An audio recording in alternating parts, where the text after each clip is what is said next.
Vous savez que j'aime faire de ma chaîne une petite encyclopédie. Si quelqu'un cherche des réponses sur le lore d'une série que je traite, j'aime l'idée que même si j'arrête YouTube, les gens pourront toujours découvrir mes vidéos. Et avec The Walking Dead, j'en ai fait énormément, que ce soit à propos de la porte, Don't Open Dead Inside, de la machette de Rick, du sous-marin, ou encore de l'histoire du cosmonaute, j'ai couvert pas mal de choses. Pourtant, je me suis étonné de ne jamais vous avoir parlé du vol 462. Vous vous souvenez peut-être qu'au cours de l'épisode 3 de Fear the Walking Dead, Ouroboros, Madison et sa famille tombent sur un rivage jonché de bagages provenant d'un crash aérien. En fouillant les lieux pour récupérer des provisions, ils font la connaissance d'Alex, une survivante de l'accident. Mais saviez-vous que cette rescapée avait toute une histoire derrière elle? Et que l'avion lui-même avait une histoire bien particulière. Aujourd'hui, je vais vous raconter l'histoire du vol 462, depuis son décollage jusqu'à son crash dans Fear the Walking Dead, tout en vous parlant de sa protagoniste, Alex. J'espère que la vidéo vous plaira, n'oubliez pas le petit pouce bleu ou de vous abonner si la chaîne vous intéresse, et nous sommes partis. You told us to get ready to fight. So was you thrown? I didn't listen and I couldn't. I can now.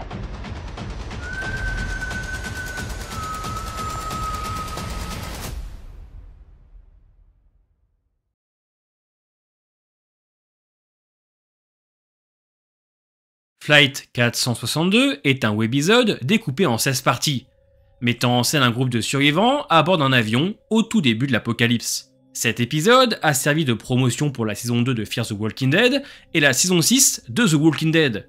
Et c'est là que je me dis putain mais qu'est-ce qu'on mangeait bien à cette époque. L'histoire se déroule entre la saison 1 et 2 de Fear, nous révélant les circonstances tragiques du crash de l'avion dont l'épave a été retrouvée dans l'épisode Ouroboros.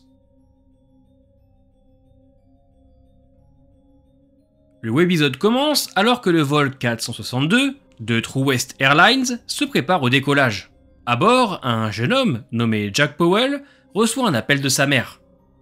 Elle n'a pas réussi à monter dans l'avion, mais tente de le rassurer, lui expliquant que son père viendra le chercher à l'atterrissage. Pendant ce temps, un autre passager, Marcus, confronte Deidre, une hôtesse de l'air, en lui demandant pourquoi les vols sont suspendus. Alors que Jake essaie d'obtenir plus d'informations sur la situation de sa mère, des cris retentissent. Avant qu'il ne puisse réagir, Alex, une mystérieuse passagère, lui ferme brusquement le volet du hublot au nez. L'avion décolle, mais Jake n'abandonne pas l'idée d'envoyer un message à sa mère pour savoir si tout va bien. Malheureusement, le message ne part pas. Pendant ce temps, Marcus, visiblement malade, vomit dans un sac, sous les regards inquiets des passagers. Sa femme tente de le réconforter, tandis que les hôtesses distribuent des boissons. Un peu plus tard, Marcus se lève de son siège en titubant pour se rendre aux toilettes, sous les regards préoccupés des autres passagers. Sa femme tente de rassurer tout le monde, mais l'inquiétude grandit. Jake se tourne alors vers Alex et lui demande si elle pense que Marcus pourrait être atteint de la grippe qui circule actuellement. L'avion entame donc sa descente vers Phoenix. Marcus, toujours enfermé dans les toilettes, sous la pression constante des hôtesses de l'air, qui lui demandent de sortir. Jake observe les lumières de la ville qui commencent à s'éteindre une à une. Soudain, Alex se précipite vers les toilettes et supplie de ne surtout pas ouvrir la porte. Trop tard, Marcus en sort inconscient. Les hôtesses de l'air tentent désespérément de le réveiller, mais sans succès. La panique s'installe dans l'avion.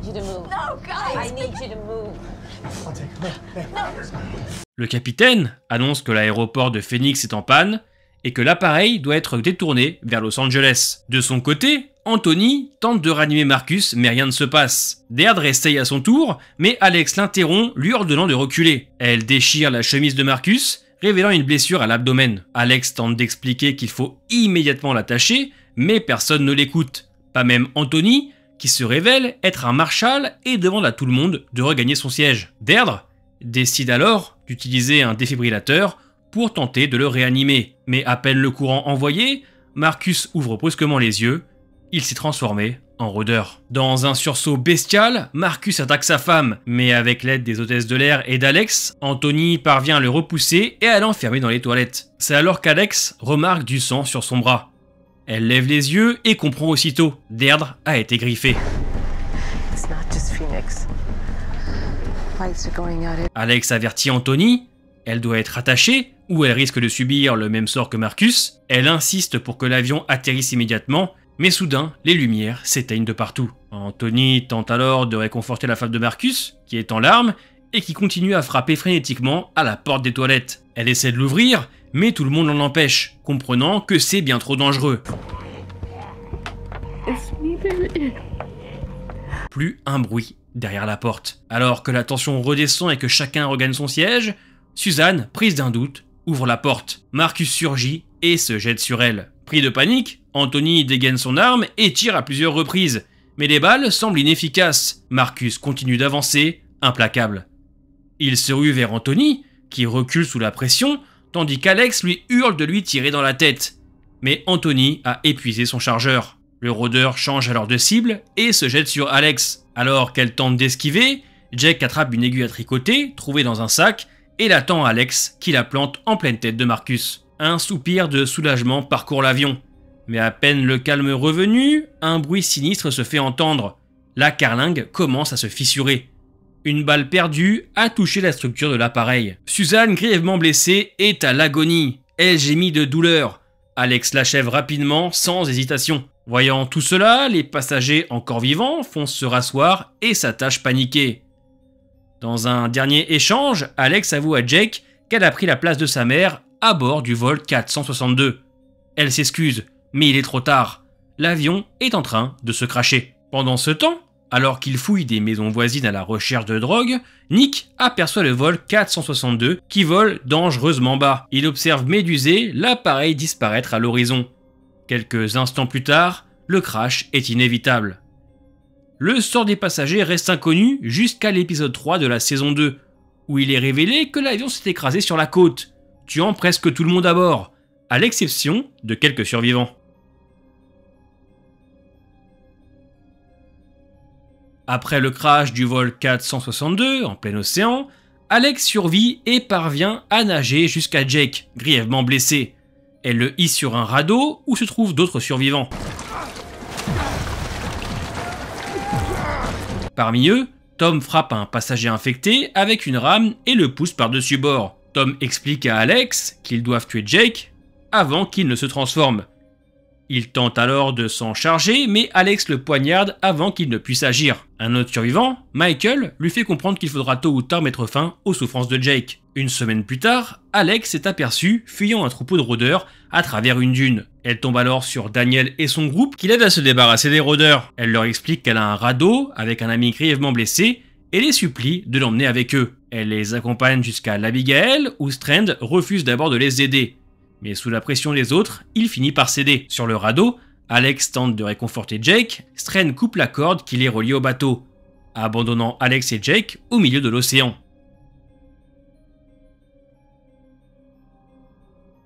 Un peu plus tard, alors que le groupe de Madison a dû faire face à des pirates, Travis est capturé et emprisonné sur le bateau de Connor. C'est là qu'il retrouve Alex. Elle lui révèle qu'elle a dû tuer Jake en l'étranglant pour éviter une mort plus douloureuse. Touché, Travis s'excuse pour le geste de Strand, qui les a abandonnés. Alors que les Clark et les Manawa, qui ont quitté le chantier naval, le sort d'Alex reste inconnu.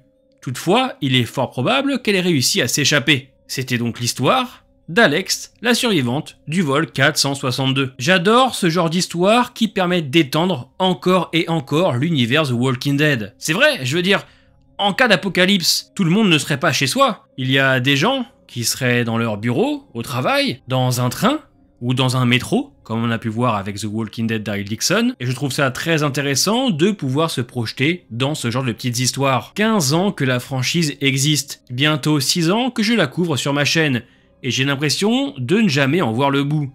J'ai toujours de nouvelles idées, une anecdote ou une histoire à vous raconter. L'univers de The Walking Dead est si riche que je pourrais vous en parler pendant des années. Et même si YouTube n'est pas toujours facile, je sais que je peux compter sur vous pour suivre mes vidéos et faire vivre cette passion avec moi. Et j'ai tellement hâte de vous faire découvrir mon roman, Au-delà des liens, et qui sait, d'atteindre l'objectif de la cagnotte qui arrivera bientôt. Avec un peu de chance, je pourrais vous offrir le court-métrage dont je rêve. Merci encore pour votre soutien, et on se retrouve très bientôt pour une nouvelle vidéo.